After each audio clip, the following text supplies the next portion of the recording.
It's a temporary fix to a long-term problem thanks to a population change in the Fox cities. Valley Transit was set to lose $1.5 million in federal funding by October. That's because the population of the Valley is now over 200,000 people. But Congressman Reed Ribble helped add an amendment to the recently passed federal transportation bill. It guarantees federal funding for Valley Transit and Green Bay Metro for the next 2 years. Fox 11's Chad Doran has more.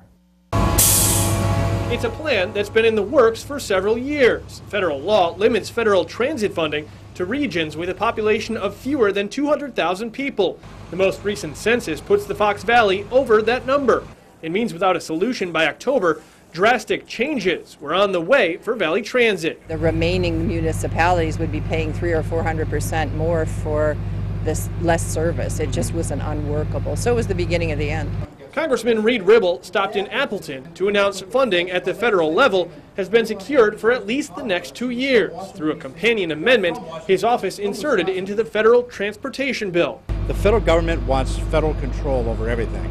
I believe that since the taxpayers here in Appleton paid, that the local transit ought to decide how they spend that money, and that was the fix we actually ultimately ended up with. While Congressman Ribble's bill will keep federal funding coming to Valley Transit for at least the next 2 years, Mayor Tim Hanna says there's still much work to be done at the state level. Valley Transit serves from Gakana down to Neenah, and we also have interconnections with Green Bay and Oshkosh, and it should. Hanna says while some people question the need for bus service, he compares it to having city streets. What about those big empty buses?